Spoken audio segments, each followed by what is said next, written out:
आप लोग खुश हैं? खुश हैं या दुखी हैं?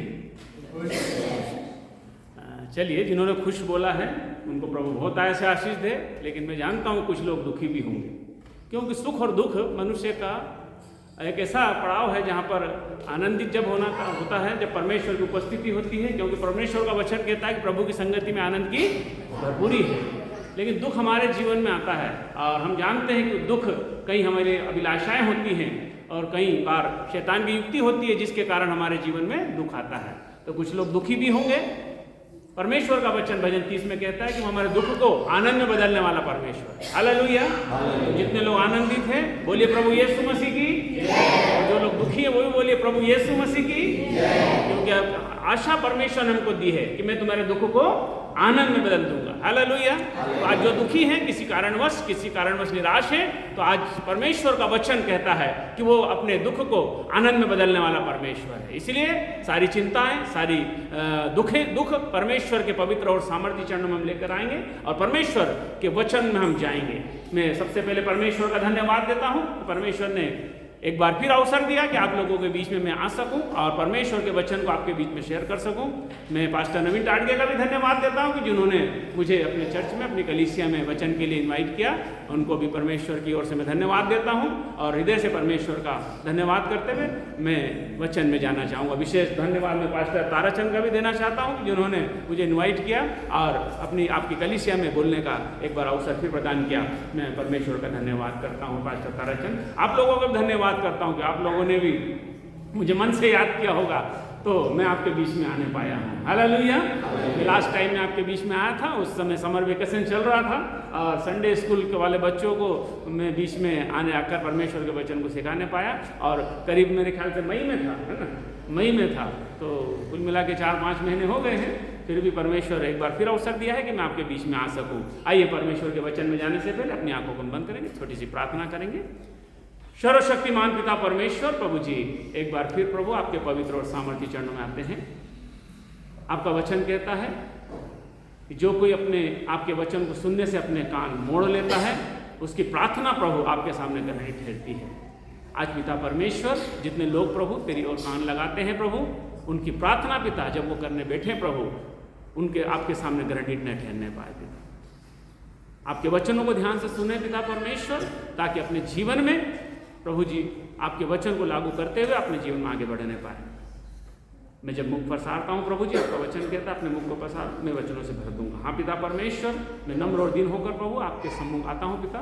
वचन से बोले बातचीत करें, सुनने वाले कान, समझने वाली बुद्धि और धारण करने वाला हृदय प्रदान करें। ऐसी मेरी आपसे प्रार्थना सुना है प्रभु, धन्यवाद करते हैं। सारा आदर महिमा आपको देते हैं, यीशु के नाम से प्रार्थना मांगते हैं, आमीन। हालेलुया। मेरे और आपके लिए परमेश्वर ने जो आज का वचन दिया है, जो पाया जाता है नए नियम में से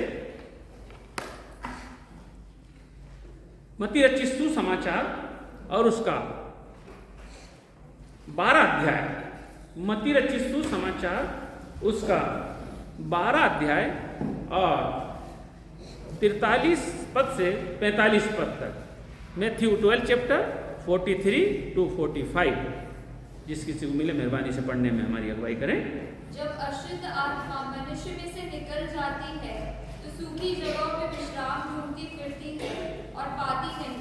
तब कहती है, मैं अपने उसी घर में जहाँ से निकली थी लौट जाऊंगी, और लौट कर उसे सूना, झाड़ा बुहारा और सजा सजाया पाती है।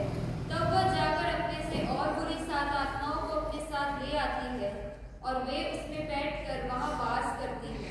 और इस मनुष्य की पिछली दशा पहले से भी बुरी हो जाती है। इस युग के बुरे लोगों की दशा भी ऐसी ही हो। परमेश्वर अपने वचन के पढ़े और सुने जाने पर आशीष दे। मेरे प्रियो, परमेश्वर का वचन जिस प्रकार से एक दुष्ट आत्मा के बारे में है और हम अपने जीवन में उस दुष्ट आत्माओं को अगर देखें तो समस्या है। क्या है? एक प्रकार की समस्या है। और हम अपने जीवन में एक मानव स्वभाव में देखते हैं कि हम अपने जीवन में एक समस्या का समाधान करते हैं तो दूसरी समस्या आ जाती है, दूसरी समस्या का समाधान करते हैं तो तीसरी समस्या हमारे सामने खड़ी हो जाती है। निरंतर वो आना जाना समस्याओं का चला करता है। मेरा और आपका परमेश्वर इस घटना से हमको सिखाना चाहता है कि हमारे जीवन में ये समस्याएं क्यों आती हैं।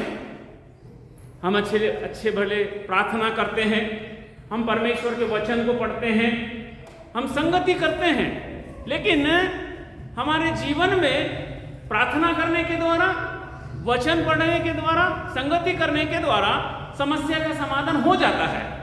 कई बार हम ऐसी समस्या में पड़ जाते हैं कि हमसे उससे छुटकारा हमको मिलता नहीं है, और वचन के अनुसार हम पुर्रियों को बुलाते हैं, प्रभु के दास दासियों को बुलाते हैं, कई बार हम कॉटेज मीटिंग रखवाते हैं, किसी समस्या के लिए हम प्रार्थना करते हैं तो समस्या का समाधान हो जाता है।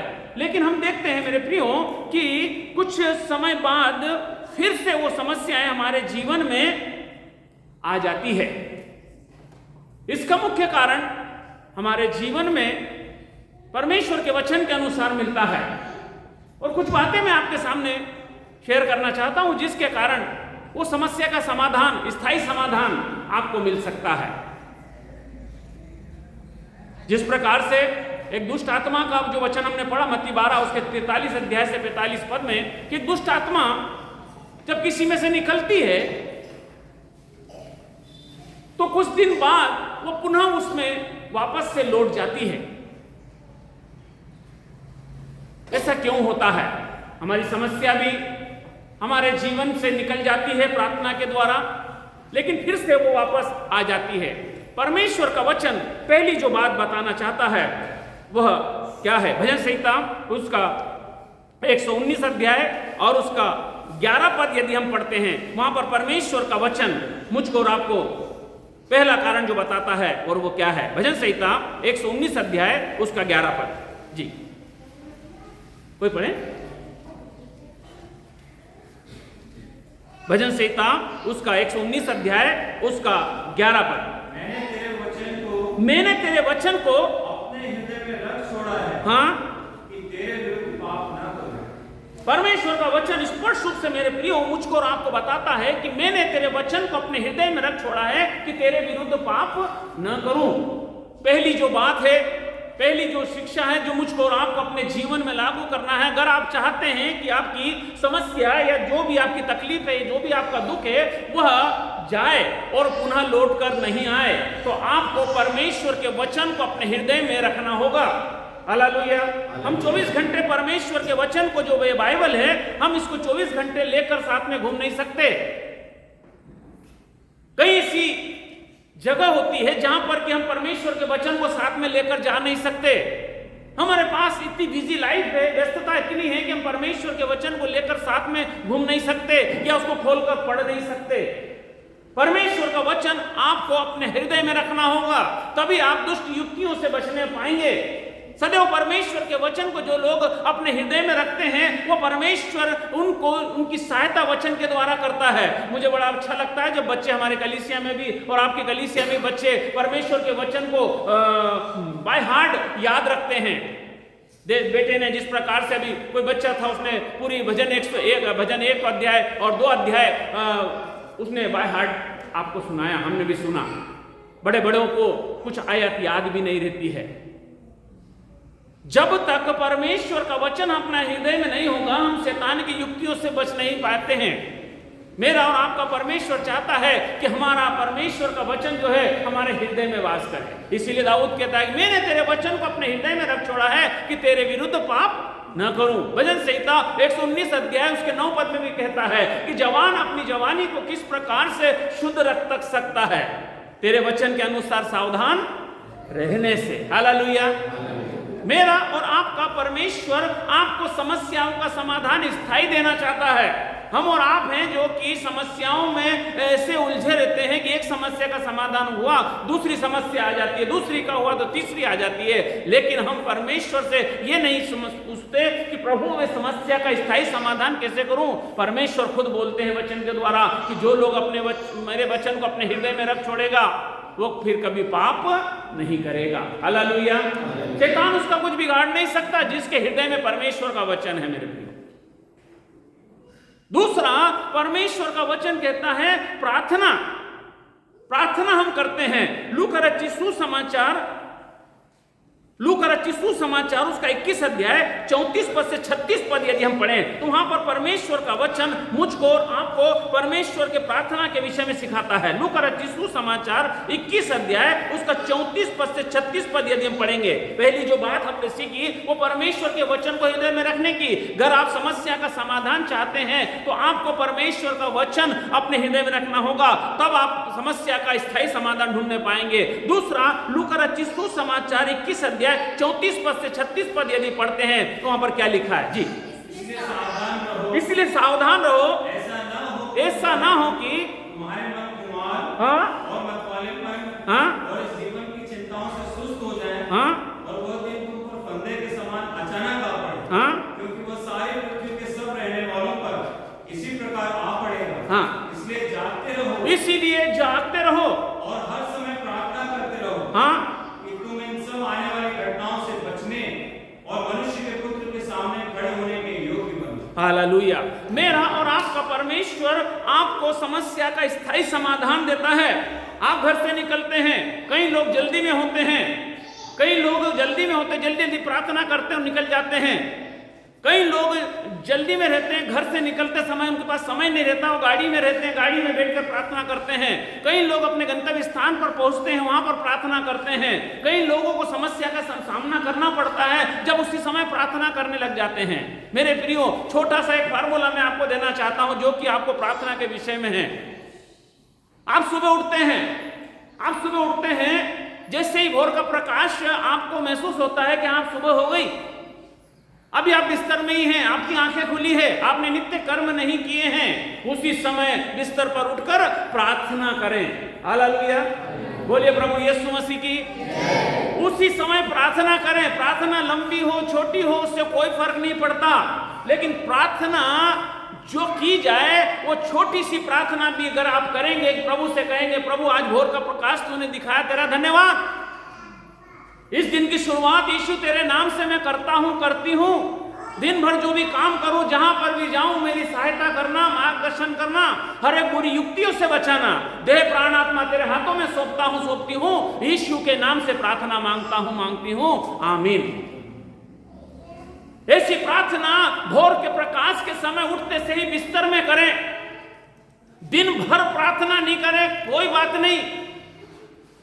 और शाम को जब वापस से अपने बिस्तर में आते हैं, नित्य कर्म करने के पश्चात जब आप सोने वाले होते हैं, अब आपको लगता है कि अब मैं सोने वाली हूं, अब मैं नहीं उठूंगा। रात में अगर कोई इमरजेंसी हो तो कोई बात नहीं, लेकिन आपको लगता है कि सारे काम हो चुके हैं, अब मैं सोने वाली हूं। उस समय आप छोटी सी प्रार्थना वही जो सुबह की थी उसी प्रकार से शाम को करें और प्रभु को कहें प्रभु तेरा धन्यवाद दिन भर संभालने के लिए। दिन भर जहां गया प्रभु, जैसी भी हालत रही, नफा हुआ, नुकसान हुआ, लाभ हुई, हानि हुई, प्रॉफिट हुआ, लॉस हुआ, तेरा धन्यवाद। सारी बातों को तेरे हाथ में सौंपता हूं। मेरे जीवन में मेरी नहीं तेरी इच्छा पूरी हो प्रभु। फिर से देह प्राण आत्मा तेरे हाथों में सौंपती हूं। रात में सोता हूं, मीठी नींद देना, और फिर से तेरी अगर इच्छा हो तो भोर का प्रकाश देखने की आशीष देना। यीशु के नाम से प्रार्थना मांगती हूं। आमीन। ऐसी प्रार्थना आप करेंगे सुबह और रात को सोते समय, उठने के समय और सोते समय आप प्रार्थना करेंगे। आपका दिन भर शैतान कुछ भी बिगाड़ने नहीं पाएगा। तो वचन आपके हृदय में होगा। दूसरा, दिन की शुरुआत, दिन का अंत आप प्रार्थना से करेंगे तो शैतान की युक्तियां आपके जीवन में स्थायी रूप से दूर होने पाएगी और फिर समस्याएं लौटकर कभी आने नहीं पाएगी। क्यों दुष्ट आत्माएं, क्यों समस्याएं हमारे जीवन में पुनः लौट कर आती है? क्योंकि हम वचन में बने नहीं रहते हैं, वचन को अपने हृदय में नहीं रखते, प्रार्थना हम प्रतिदिन नहीं करते। तीसरी जो बात है, परमेश्वर का वचन यूहन्ना रचित सुसमाचार 15 अध्याय 5 और 6 पद में यदि हम पढ़ते हैं, वहां तीसरा कारण है परमेश्वर के वचन में से कि हम शैतान की युक्तियों में क्यों पुनः उलझ जाते हैं, क्यों समस्याएं मेरे और आपके जीवन में वापस आ जाती है। उसका तीसरा महत्वपूर्ण कारण यूहन्ना रचित सुसमाचार 15 अध्याय 5 और 6 पद में हमको पढ़ने को मिलता है। जिस प्रकार से पहली जो बात हमने सीखी, जो परमेश्वर के वचन को अपने हृदय में रखते हैं वो पाप करने से बच जाते हैं। दूसरा हमने सीखा लूका रचित सुसमाचार 21 अध्याय उसके 34-36 पद में हम देखा कि प्रार्थना हमारे जीवन में अत्यंत आवश्यक है, और उस प्रार्थना के द्वारा हम परीक्षा में पढ़ने से क्या करते हैं, बच जाते हैं। प्रभु का वचन वहां कहता है कि जागते रहो और प्रार्थना करो ताकि तुम परीक्षा में न पढ़ो। तीसरी जो बात है परमेश्वर के वचन में, जो यूहन्ना 15 उसका 5 और 6 पद यदि पढ़ें तो वहां पर मिलेगी। जी, मैं दाखलता हूं, तुम डालियां हो, हाँ, और मैं उसमें हाँ, बहुत फलता है, मुझसे अलग होकर तुम कुछ भी नहीं कर सकते। मेरा और आपका परमेश्वर आपको अपने जीवन में उस दाखलता और डालियों का उदाहरण देता है कि मैं दाखलता हूं। मेरा और आपका परमेश्वर कौन है? दाखलता है, और हम क्या हैं? उसकी डालियां हैं। यदि डाली दाखलता से दूर हो जाएगी तो वो सूख जाएगी, हम उससे अलग होकर कुछ भी नहीं कर सकते। सांसारिक अभिलाषाएं, जीविका का घमंड और नाना प्रकार के हमारे जीवन की आदतें हमको परमेश्वर से दूर कर देती है। परमेश्वर हमको दूर नहीं करता, लेकिन हम खुद अपने जीवन में परमेश्वर से क्या हो जाते हैं? दूर हो जाते हैं। तो परमेश्वर का वचन यूहन्ना 15 उसके 5 और 6 पद में वो संगति के बारे में हमको सिखाता है कि जो लोग संगति से दूर होते हैं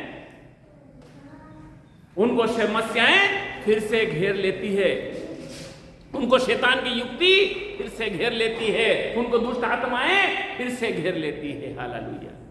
कई लोगों को मैं देखता हूं समस्या में होते हैं, किसी भी समस्या से ग्रसित होते हैं, दुष्ट आत्माओं से ग्रसित होते हैं, वो लोग प्रार्थना करने के लिए परमेश्वर के भवन में आ जाते हैं। प्रभु के दास लोगों को अपने घरों पे बुला लेते हैं और प्रार्थना करते हैं, लेकिन छुटकारा मिलने के बाद परमेश्वर के भवन में आना बंद कर देते हैं, प्रभु के दास लोगों को बुलाना बंद कर देते हैं, क्योंकि उनको छुटकारा मिल गया।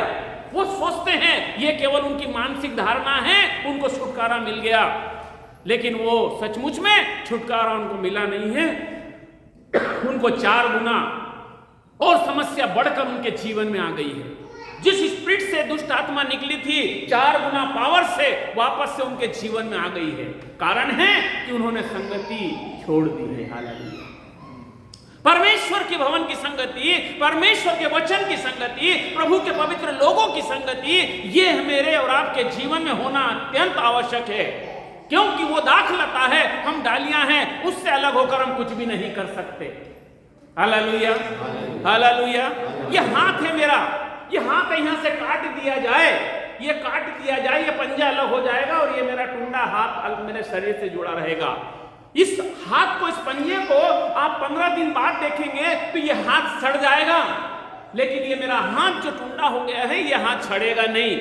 इसके पीछे कारण है क्योंकि ये हाथ मेरे शरीर से जुड़ा है, ब्लड सर्कुलेशन इस हाथ से बना हुआ है, ये पंजा अलग हो गया है, ब्लड सर्कुलेशन इससे बना नहीं है, रक्त का संबंध इससे टूट गया है, इसलिए हाथ, ये जो मेरा पंजा है 15 दिन बाद सड़ जाएगा। हालेलुया। ऐसे ही मेरे और आपके जीवन में संगति महत्वपूर्ण है। यदि हम संगति से दूर रहेंगे मेरे प्रियो, तो उस पंजे की तरह सड़ जाएंगे। हमको जुड़ा रहना आवश्यक है, तभी समस्या हमारे जीवन से दूर रहेगी। हम अपनी अभिलाषाओं में फंसकर संगति से दूर हो जाते हैं, इस वजह से समस्या दोबारा से हमको पकड़ लेती है। Hallelujah, hallelujah. मेरा और आपका परमेश्वर आपको अपने जीवन में समस्या का स्थायी समाधान देना चाहता है। तो पहली जो बात है, वचन, प्रार्थना और संगति, इस तरह से हम अपने आने वाली समस्याओं का स्थायी समाधान कर सकते हैं। उस आने वाली समस्या जो हमको छोड़कर गई है, उस समस्या को दोबारा मेरे और आपके जीवन में आने से हम रोक सकते हैं। इसलिए प्रार्थना, वचन और संगति आपके और मेरे जीवन में आवश्यक है। जो वचन की संगति छोड़ देता है, जो प्रार्थना करना छोड़ देता है, जो संगति करना छोड़ देता है, उसके जीवन में फिर से समस्या आ जाती है, लौटकर 4 गुना अधिक पावर से। दूसरा, आपको अपने जीवन में दूसरी जो बात है वो आपको अपने जीवन में लागू करना होगी, जिससे कि आप स्थायी समस्या का समाधान ढूंढने पाएंगे। प्रेरितों का काम उसका 13 अध्याय 32 पद, प्रेरितों के काम उसका 13 अध्याय 32 पद में दूसरा जो कारण है, पहला जो कारण मैंने बताया है, वचन, प्रार्थना और संगति में बने नहीं रहते, इस कारण से समस्या पुनः आपके जीवन में आ जाती है और फिर से आपके जीवन को पहले से अधिक खराब कर देती है। इसलिए वचन, प्रार्थना और संगति में आपको बने रहना है। दूसरा जो कारण है, प्रेरितों का काम 13 अध्याय 32 पद में हम देखते हैं, वो दूसरा कारण क्या है जिसके कारण से हमारे जीवन में समस्याएं पुनः लौट कर आ जाती है। जी, हम तुम्हें उस प्रतिज्ञा के विषय में जो बाप दादाओं से की गई थी समाचार सुनाते हैं कि परमेश्वर ने यीशु को जलाकर वही प्रतिज्ञा हमारी संतान के लिए पूरी की, जैसा दूसरे भजन में भी लिखा है, तू मेरा पुत्र है, आज मैं ही ने तुझे जन्माया है। परमेश्वर मुझको और आपको यहाँ पर सिखाता, प्रेरित काम 13 अध्याय 32 पद में वहां पर सिलास और पौलुस का उदाहरण है। परमेश्वर का वचन मुझको और आपको सिखाता है कि जिस प्रकार से परमेश्वर ने पौलुस को चुना, सिलास को चुना, उसी प्रकार से मुझको और आपको भी चुनना वो चाहता है। सिलास और पौलुस अपने जीवन में परमेश्वर के अभिषेक को प्राप्त करते हुए आगे बढ़ते थे। अय्यूब के उदाहरण को यदि हम देखें तो अय्यूब की पुस्तक उसका पहला अध्याय 21 पद में भी परमेश्वर का वचन सिखाता है, जितने पूर्व में परमेश्वर के चुने हुए अभिदास अभिषिक्त रहे हैं, उनके जीवन में परमेश्वर ने पवित्र आत्मा का अभिषेक दिया है और वो अभिषेक पाकर परमेश्वर के कार्य को आगे बढ़ाने पाए हैं। बगैर अभिषेक के कोई परमेश्वर के कार्य को नहीं कर सकता, नहीं परमेश्वर के कार्य को आगे बढ़ा सकता है। वो अभिषेक को बनाए रखना जरूरी है। कई लोग प्रार्थना करते हैं, एक साधारण से एक विश्वासी की बात मैं करना चाहता हूं। कई लोग प्रार्थना करते हैं, प्रभु तू मुझको चुन, प्रभु तेरा वचन कहता है कि तुमने मुझे नहीं चुना लेकिन मैंने तुम्हें चुना है, प्रभु तेरा वचन मेरे जीवन में कार्य करने पाए, प्रभु मुझको तू चुन। और परमेश्वर हमारी इस प्रार्थना को, इस निवेदन को स्वीकार कर लेता है और प्रभु मुझको और आपको चुन लेता है। और वो केवल चुनता ही नहीं, आपका अभिषेक भी वो करता है। हालेलुया। वो पवित्र आत्मा का गाढ़ा अभिषेक एक साधारण विश्वासी के जीवन से लेके एक अभिषिक्त प्रभु के चुने हुए दास तक आपको वो ले जाता है। अभिषेक जब तक बना रहता है, आपके जीवन में आश्चर्य कर्म होने लगते हैं और होते रहते हैं। लेकिन वो अभिषेक आपका खो जाता है तो आपके जीवन में फिर आश्चर्य कर्म नहीं होने पाते हैं। हालेलुया। परमेश्वर का वचन कहता है कि धर्मी जन 7 बार नहीं 70 बार भी गिर जाए तो फिर से परमेश्वर उसको उठाकर खड़ा कर सकता है। धर्मी कौन होता है? वचन कहता है कि जो विश्वास करते हैं वो धर्मी ठहराए गए हैं। हालेलुया। धर्मी कोई बड़ी डिग्री वाला धर्मी नहीं होता, कोई बड़ा जिनका ऑर्डिनेशन हो जाता है, जिनको बड़े पद मिल जाता है कलीसिया में, समाज में, वो धर्मी नहीं होता। लेकिन एक सच्चा विश्वास करने वाला धर्मी ठहराया गया है। और हर एक विश्वासी को परमेश्वर ने वचन के अनुसार धर्मी कहा है। और धर्मी जब वो व्यक्ति होता है जिसको अभिषेक परमेश्वर देता है। इसलिए अपने अभिषेक को बनाकर रखना बहुत जरूरी है। जो लोग अपने अभिषेक को बनाकर नहीं रखते, शैतान की युक्तियां उनको पुनः जकड़ लेती है। हमारे जीवन में उस अभिषेक को बनाकर रखने की नितांत आवश्यक है। मत्ती रचित सुसमाचार 16 अध्याय 16 पद में एक ऐसा कैरेक्टर है जिसके जीवन में उतार चढ़ाव आते हैं। मत्ती रचित सुसमाचार 16 अध्याय 16 पद में आप उस कैरेक्टर को बहुत भली भांति जानते हैं। आप पढ़ेंगे तो आपको पता चल जाएगा कि वो कैरेक्टर कौन है। निकाल लीजिए मत्ती रचित सुसमाचार उसका 16 अध्याय 16 पद। शमौन पतरस ने उत्तर दिया, शमौन पतरस ने उत्तर दिया, तू जीवते परमेश्वर का पुत्र मसीह है। यीशु ने उसको उत्तर दिया, हाँ, हे शमौन योना के पुत्र, हाँ, तू धन्य है क्योंकि मांस और लहू ने नहीं, परंतु मेरे पिता ने जो स्वर्ग में है ये बात तुझको प्रकट हालेलुया। वो पतरस जो परमेश्वर पुत्र प्रभु यीशु मसीह का इनकार कर चुका था। कितनी बार इनकार किया था, कोई बताएगा? 3 बार। क्यों इनकार किया था, कोई ये भी बताएगा? हाँ, बोलिए। हाँ, डर गया था। और बोलिए। Very good. और ये सब कारण नहीं थे प्रभु यीशु मसीह को इनकार करने के। प्रभु यीशु मसीह को इनकार उसने क्यों किया, पतरस ने, पता है? क्योंकि उसकी सास बीमार थी और प्रभु यीशु मसीह ने उसको चंगा किया था। कोई सास को चंगा करेगा तो वो उससे खुश रहेगा क्या? Hallelujah, hallelujah. आज सबसे बड़ी समस्या सास है ना? पर सास कभी भूल जाती है कि वो भी कभी बहू थी। तो मुख्य कारण पतरस का प्रभु यीशु मसीह को इनकार करने का यह था कि उसने उसकी सास को क्या कर दिया? अच्छा कर दिया। और सास जब अच्छी होती है ना तो बहू की और दामाद की तो खैर नहीं होती था।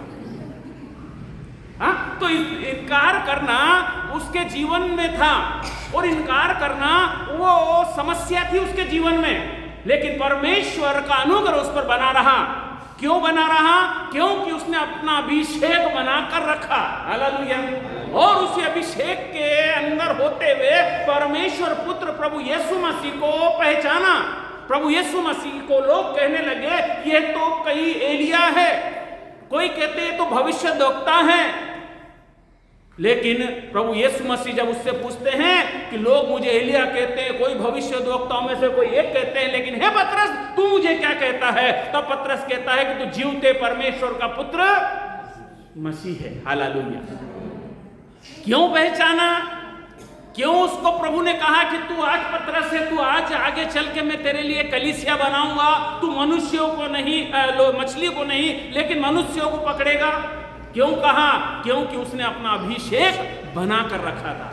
आप अपना अभिषेक खो देते हैं जरा सी लालच में, जरा से अभिलाषा में, जरा से घमंड में अपने उस अभिषेक को क्या कर देते हैं? खो देते हैं। इसलिए मुझको और आपको अपने जीवन में उस अभिषेक को बनाकर रखना है।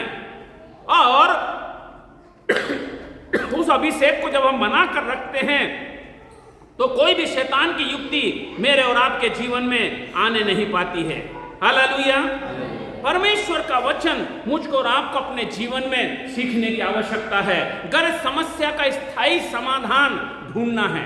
साल में कितने दिन होते हैं, कोई बताएगा? कितने? हाँ, कितने दिन होते हैं? 365 दिन होते हैं। लेकिन बाइबल में जो 365 दिन के विषय में जैसे लिखा है यहाँ पर कि साल में 365 दिन होते हैं और 4 साल में एक बार 366 दिन भी होते हैं। कितने दिन होते हैं? है ना? यूं तो जनरल तौर पे 365 दिन होते हैं, लेकिन 4 साल में एक बार 366 दिन भी होते हैं। वो क्यों होते हैं पता है? क्योंकि 4 साल में एक दिन क्या होता है? बढ़ जाता है। हालेलुया। परमेश्वर के वचन में 366 बार मैं तेरे साथ हूं ये लिखा है। बाइबल में कितनी बार लिखा? मैं तेरे साथ हूं 366 बार। इसका मतलब क्या है? परमेश्वर को उस एक दिन की भी चिंता है जो 4 साल में एक बार आता है। हालेलुया। मेरे और आपके लिए परमेश्वर ने 366 दिन कहा है कि मैं तेरे साथ हूं। परमेश्वर मुझको और आपको अपने साथ में 366 दिन रखता है, लेकिन हम ही हैं जो उसके 366 दिन में से कुछ दिन अपने लिए बिता लेते हैं। हालेलुया। और वही दिन होते हैं उसके अभिषेक को खोने के। बच्चे भी, जवान बच्चे आजकल संगति में कम पाए जाते हैं। यूं तो बड़े जोर शोर से, बड़े उत्साह के साथ में संगति में आते हैं, लेकिन वो बोर हो जाते हैं और कहते हैं कि कुछ तो समय हमारे लिए होना चाहिए, कुछ तो समय अपने मित्रों में हम बिताना चाहते हैं, कुछ तो समय हम एकांत में बिताना चाहते हैं। और वही समय शैतान की युक्तियों का प्रबल होने का समय होता है।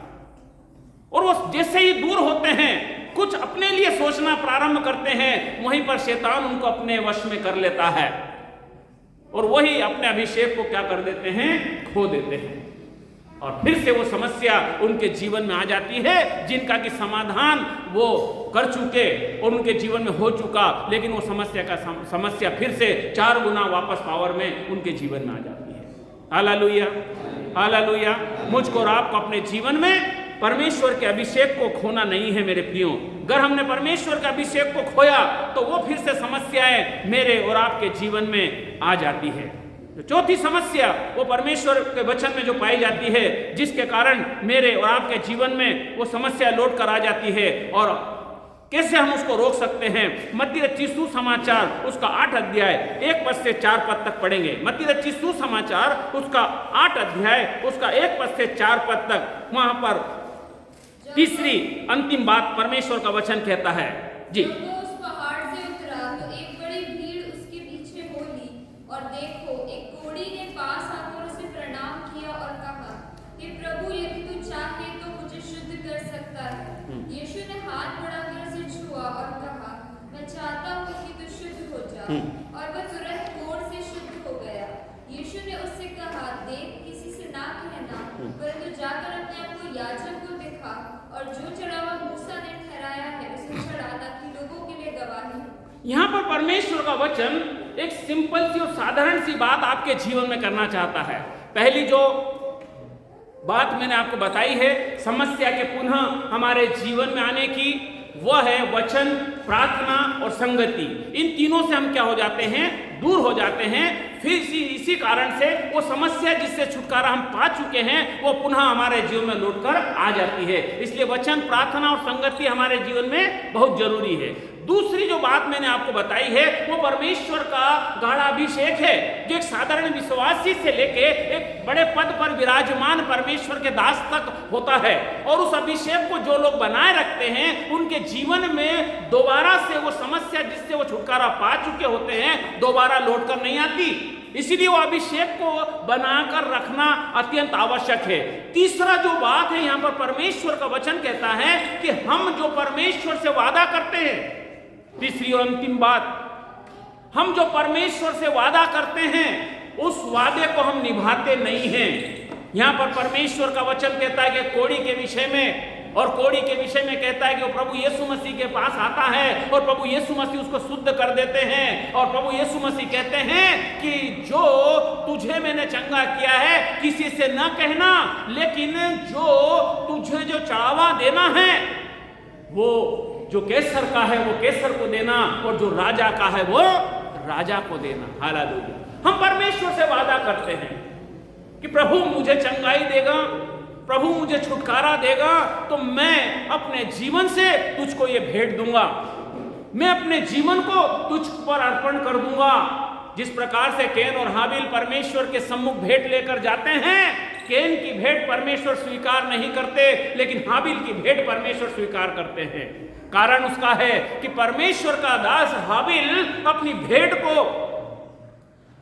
ये भेंट है मान लीजिए, इस भेंट को तो पीछे रखता है और अपने आप को परमेश्वर के पहले अर्पण करता है। प्रभु परमेश्वर से कहता है प्रभु मुझको तू पहले ग्रहण कर, उसके बाद ये मेरी भेंट है इसको तू ग्रहण कर। ऐसी भेंटों को परमेश्वर ग्रहण करता है। और हम समस्या में होते हैं, परेशानी में होते हैं, कोई दुष्ट युक्तियों में जकड़े होते हैं, तब परमेश्वर से वादा करते हैं प्रभु मेरे जीवन को तुझको अर्पण करूंगा, मेरी जीवन की जो संपत्ति है उसमें से मैं तुझको अर्पण करूंगा, मैं तुझको भेंट दूंगा प्रभु। ऐसा वादा हम प्रभु से कर लेते हैं। लेकिन छुटकारा मिलने के बाद वादे से पलट जाते हैं, हम वादा पूरा करते नहीं हैं।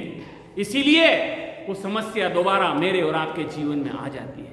जो प्रॉमिस परमेश्वर से हमने किया है, प्रभु जो कैसर का है वो कैसर को दूंगा, जो राजा का है वो राजा को दूंगा, इस प्रकार से हम अपने जो कैसर का वो कैसर को दूंगा और जो परमेश्वर का है वो परमेश्वर को दूंगा, हम ऐसे वादे से वादा खिलाफी कर लेते हैं। इसीलिए वो समस्या मेरे और आपके जीवन में वापस लौट आती है। पहली बात तो यह है कि परमेश्वर कोई न तो अन्न बलि से न कोई होम बलि से प्रसन्न होने वाला परमेश्वर है। जो कुछ हमारे पास दिखाई पड़ता है, जिसका भी हम उपयोग और उपभोग करते हैं, सारा परमेश्वर का दिया है। हम उसको क्या दे सकते हैं? हम उसको क्या दे सकते हैं? लेकिन धन्यवाद का भेंट परमेश्वर को ग्रहण योग्य होता है। टूटा और पिसा हुआ मन परमेश्वर को ग्रहण योग्य होता है।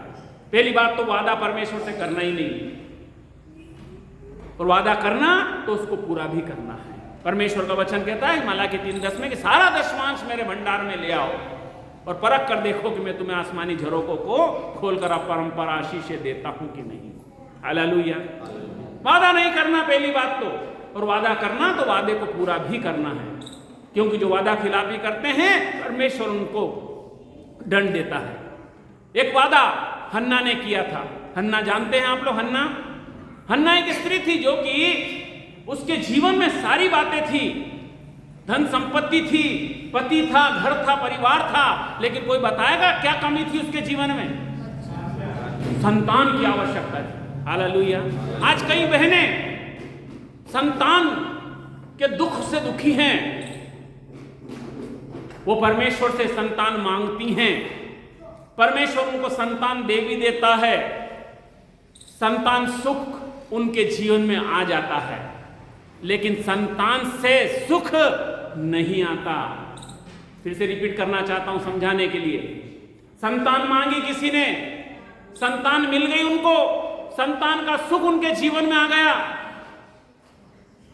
लेकिन संतान से सुख उनके जीवन में नहीं आया। क्या कारण है इसके पीछे? क्योंकि संतान मांगी थी, हन्ना ने संतान मांगी थी, और क्या कहा था कि इसको प्रभु तेरी सेवा के लिए मैं अर्पण कर दूंगी। हालेलुया। सो उसने किया। लेकिन आज कई बहनें हैं जो संतान मांगती हैं, उनके जीवन में प्रभु संतान दे देता है, लेकिन संतान से सुख नहीं देता। उसका पीछे मुख्य कारण यह है कि जिस उद्देश्य के लिए संतान मांगी थी, जिस उम्मीद से संतान मांगी थी, और जो प्रभु से उसने वादा किया था, उसने वो पूरा नहीं किया। इसलिए संतान सुख तो मिल गया, लेकिन संतान से सुख उनके जीवन में नहीं है। हालेलुया। यही कारण है जो आज माता पिता अपनी संतानों के कारण रो रहे हैं।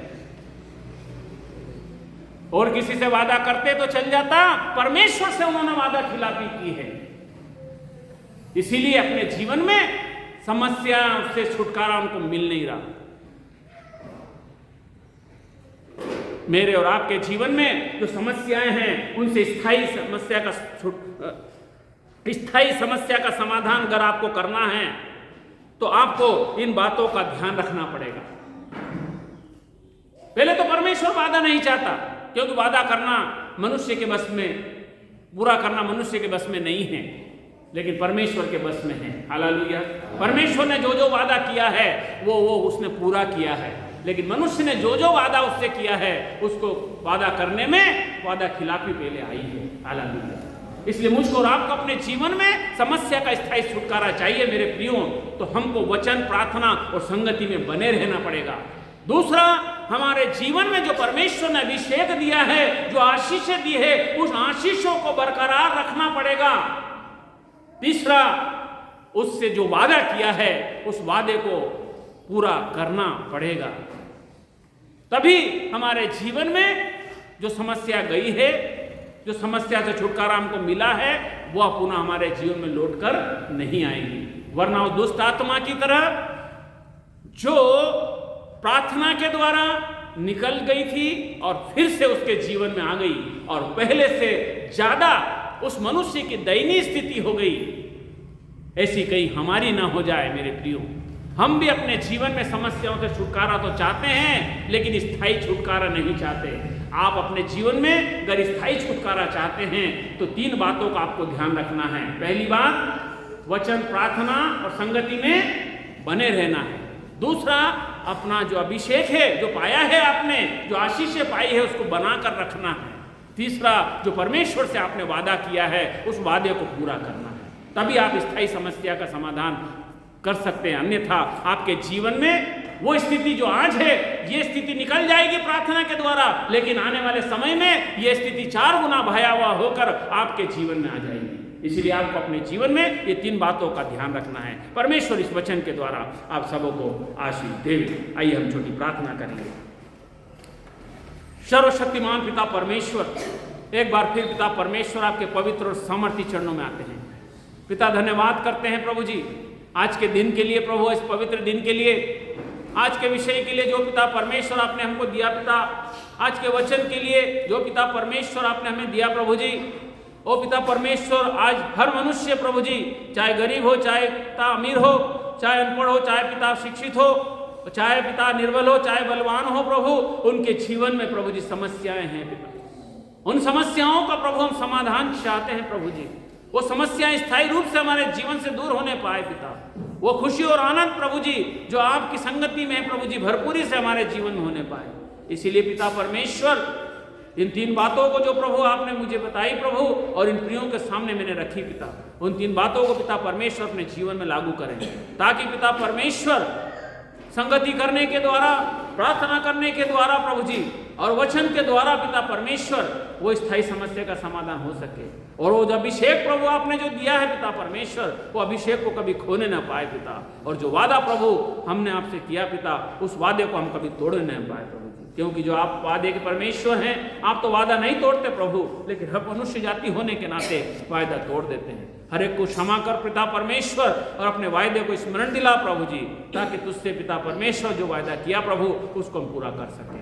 हर एक रुकावटों को तो दूर कर पिता परमेश्वर, हमारा जीवन प्रभु जी खुशहाल और आनंदित होने पाए, ऐसी हमारी तुझसे प्रार्थना है। जितनों ने वचन सुना है पिता परमेश्वर, उनको पिता परमेश्वर आपने सुनने वाले कान दिए, समझने वाली बुद्धि दी है, इसके लिए धन्यवाद देता हूँ पिता परमेश्वर। एक बार फिर से धन्यवाद देता हूँ प्रभु जी, आपने मुझे चुना है पिता, और अपने पवित्र वचन के लिए इस्तेमाल किया। सारी बातों प्रभु जीवन में हमारी नहीं, आपकी इच्छा पूरी होने पाए। सारा आदर महिमा आपको देते हुए प्रार्थना यीशु के नाम से मांग